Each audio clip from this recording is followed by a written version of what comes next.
state. It's my pleasure and my privilege to introduce my friend, Lieutenant Governor Elizabeth Roberts. And we know when you think of, not quite that fast, Elizabeth. When you think about the best of what public service is, an individual who brings intelligence, a heart, a commitment to public service, we are so fortunate that we've had Elizabeth Roberts in the state, who is now this year concluding her years of public service, and how fortunate we have been to have her. And I suspect Ms. may not be the last that we hear of her, but it's my pleasure to introduce Lieutenant Governor Elizabeth Roberts.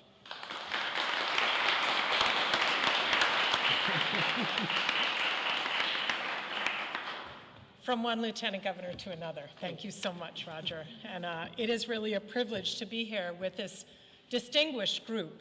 Certainly up here, Consul General Fieschi from France, the Canadian Consul Vincent Bourget, hopefully I got that close to right, and Delegate Bonheur, as well as representative of the French teachers, and I know there are a number here as well. I want to recognize the Alliance Française, the American Association of French Teachers, Flickr, the French Film Festival, which was held just a few weeks ago and is always very well recognized, the French American School, and the Museum of Work and Culture in Woonsocket, which is a part of the Rhode Island Historical Society. And certainly want to recognize, who you're going to hear from in a few minutes, a number of my colleagues here in the Statehouse from the State Senate and the House who represent Blackstone Valley. It is certainly a week for recognizing the cultural tapestry of Rhode Island. St. Patrick's Day, St. Joseph's Day, and today to recognize the Francophone contribution to our state's culture. I am someone who actually pretends I'm Irish, but I'm not. I just married Irish. And I'm not Italian, but I actually have some French heritage from long ago in the colonial era when French Protestants fled France and came to the United States, and I have ancestors who came to the Hudson Valley and built a new life in this country. And so as we think about our country and our state and how many countries and cultures around the world have contributed to the strength of our culture, it is very important to remember the French.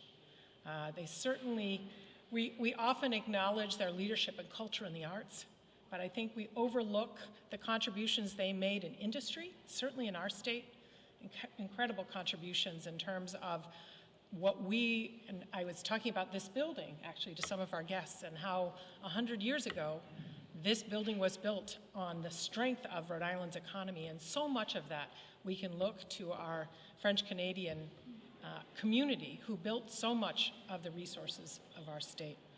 So it is really an honor to be here with you today on my own behalf, but also on behalf of Governor Chafee, who is out of state and couldn't join us, that it's important to remember to reflect on those who have contributed to our past, and also those who are still here contributing and building our future. Thank you so much.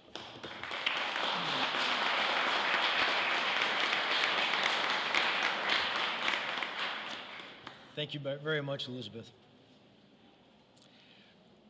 Representing the House of Representatives, we have three representatives who are all from the same community, from the city of Woonsocket. And I wish to recognize and introduce Representatives Phillips, Casey, and Morin, who will be delivering a citation on behalf of the House of Representatives.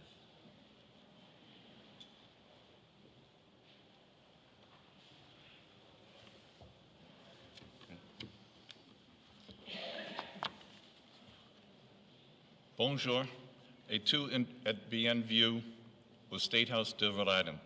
C'est un honneur pour moi d'être ici parmi vous pour célébrer la francophonie. Merci.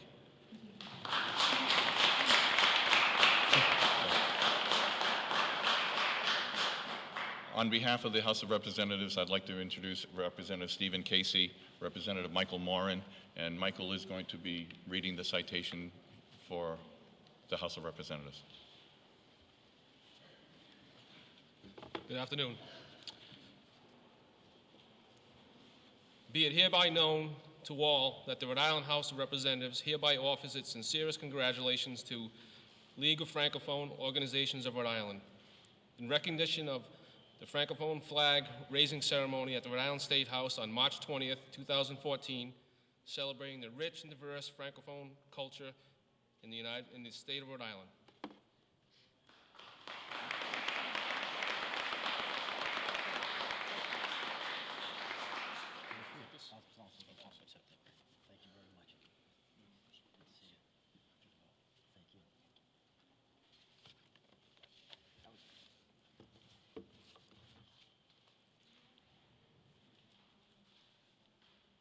And now representing the State Senate, we have Senator Roger Picard and Senator Mark Cody. I'd like to recognize them.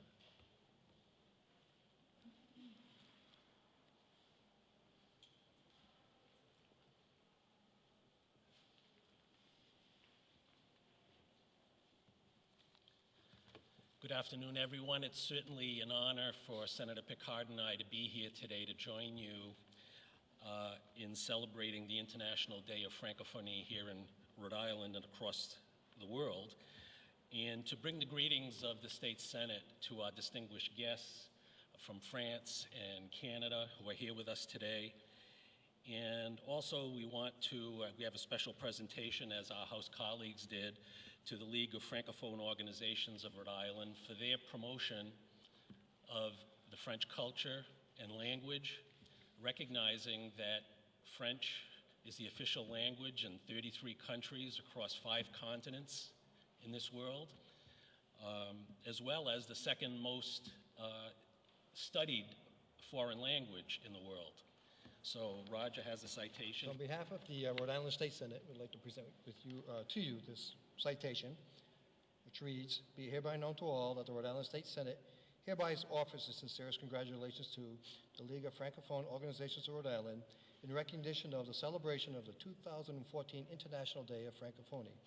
Its best wishes, and it was voted on by all 38 members, including the President and the Majority Leader. Congratulations. Thank you very much for being here." Thank you very much. Thank you, sir. Merci beaucoup.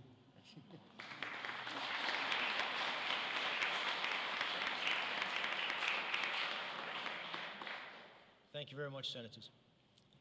Whether our heritage as French, coming out from French-speaking nations, whether our heritage is from Canada or other French-speaking countries, we all derive from the mother country, I guess, of France.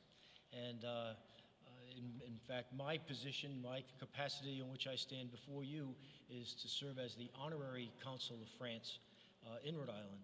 And it's my privilege to introduce the boss, the guy that I report to, who is the Consul General of France, a young man who has had a very distinguished career already, who now serves as the Consul General in Boston, serving most of New England, who has traveled and worked internationally, spent a good deal of time in his life in Japan, where he met his wife and now has his family. It's my pleasure to introduce to you Fabien Fieschi, the Consul General of France in Boston.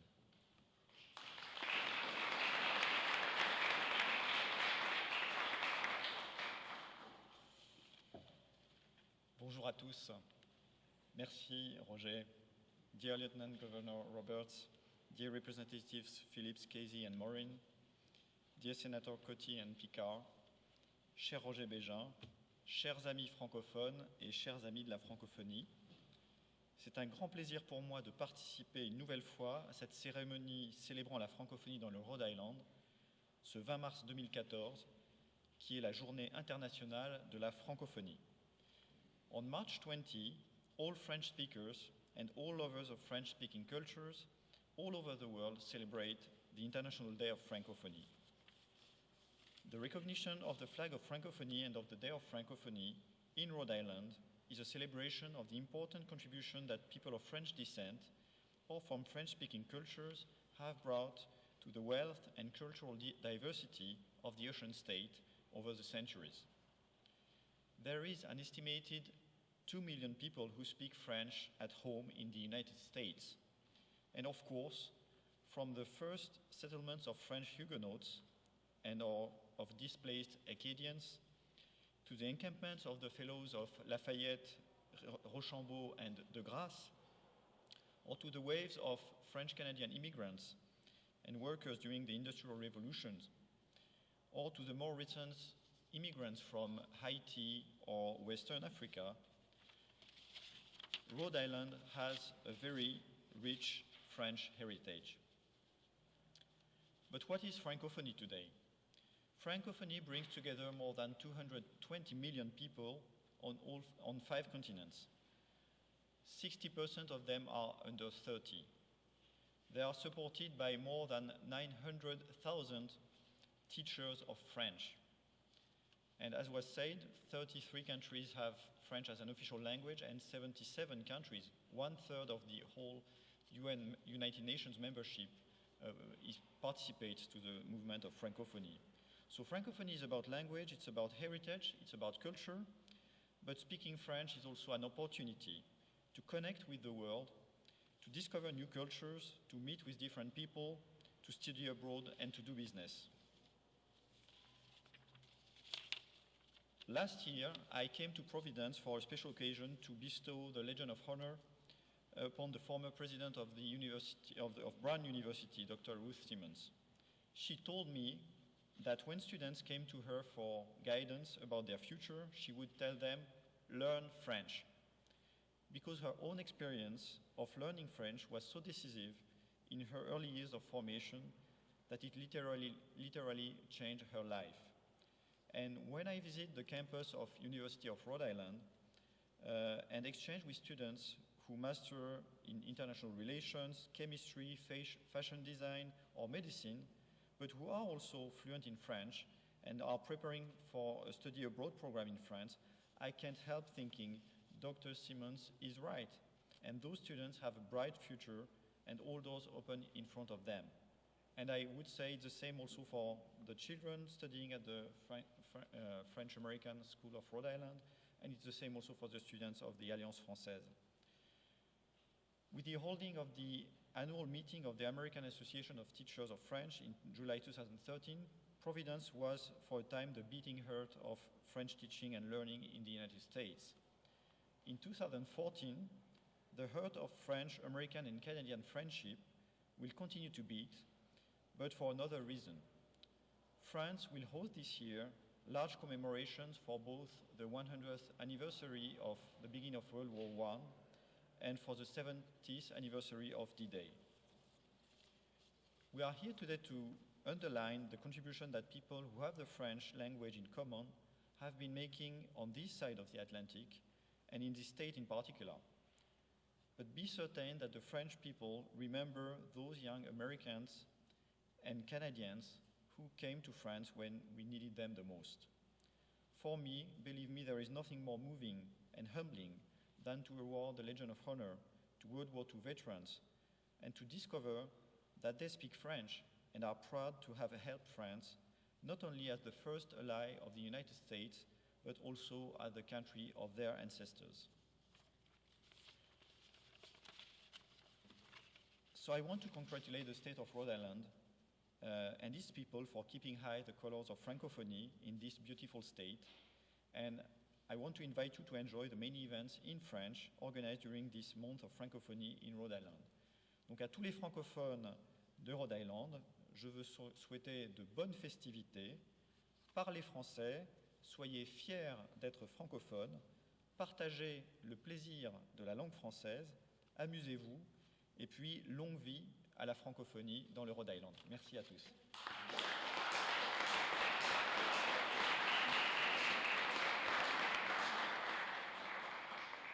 Thank you very much, Fabien, and for those very kind and important words for us to remember about the long history of friendship between France and the United States. We are always pleased to welcome our friends to the north, our friends and our neighbors, and the friendship is one that is long and endures, and we are pleased to have the Canadian Consul and Senior Trade Commissioner, Mr. Fieschi Weisenberger.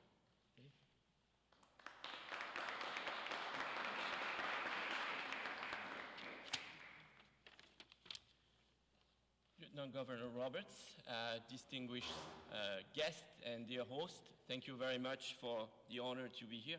I must say I'm quite impressed, first time I'm in this building, quite impressed by how gorgeous that building is, and certainly for reflecting a glorious past and hopefully still vibrant present for Rhode Island. That's really one of the best Statehouse I've seen across the US. So congratulations for that. So bonjour à tous. Nous sommes ravis de nous joindre à la commémoration annuelle de la francophonie au Rhode Island. French is the official language of Canada, along with English, is an essential component of Canada's history and heritage. It's a vital asset for our future as well. Connects Canadians from Manitoba, Ontario, Quebec, New Brunswick, Nova Scotia, and beyond. Logically, Canada is a very active member of the International Organization for la Francophonie, or La Francophonie, better known under that term, being the only country who has actually 3 members part of that organization. Obviously Canada, but also the province of Quebec and the province of New Brunswick, which is our only bilingual province in Canada. Les francophones représentent près d'un quart de la population canadienne, soit à peu près 7,7 millions d'habitants, sur la base du critère de la première langue officielle parlée à la maison. En incluant les Canadiens qui parlent français comme seconde langue officielle, on parle de 10 millions de personnes. Cette grande communauté francophone fait partie intégrante de l'identité canadienne et contribue à lui conférer son caractère unique. I don't need to tell you that many New Englanders are of French-Canadian descent. 1 million French-Canadians actually immigrated to Canada at the time of the Industrial Revolution. That represents a third of the whole population of what is today the province of Quebec. So that's a major influx of population. I was pleased to hear that this group of people made a significant contribution economically and culturally to that state in particular, as many of them actually not only went to New England, but went to Rhode Island, as you may know. But while this link is important historically, it's also very relevant today, as we seek to take advantage of connections like the one to strengthen our cross-border relationship and grow our economies. As everyone mentioned, I'm a trade commissioner, so I'd like to talk a little bit about, briefly, about the economic linkages between Rhode Island and Canada. We are talking about $1.2 billion worth of exchange, import, export annually, and 24% of the state foreign-bound goods are sold to Canada. So that's by far the largest export market outside the US for Rhode Island. In fact, Rhode Island sells more goods to Canada, as I was saying, than to any other foreign markets. We at the Consulate General have been working to expand this relationship. In February, we partnered with Commerce Rhode Island and Bryant University to host an economic development seminar to promote the Canada-Rhode Island trade relationship with Canada, among other things, with the goal of making an already vibrant relationship even more fruitful. Our common Francophone heritage provides yet another platform through which we can accomplish this. Encore une fois, nous sommes très heureux de célébrer la francophonie aujourd'hui et tout au long de l'année, dans le fond, avec vous. Je vous souhaite une bonne journée de la francophonie ici au Rhode Island. Merci beaucoup.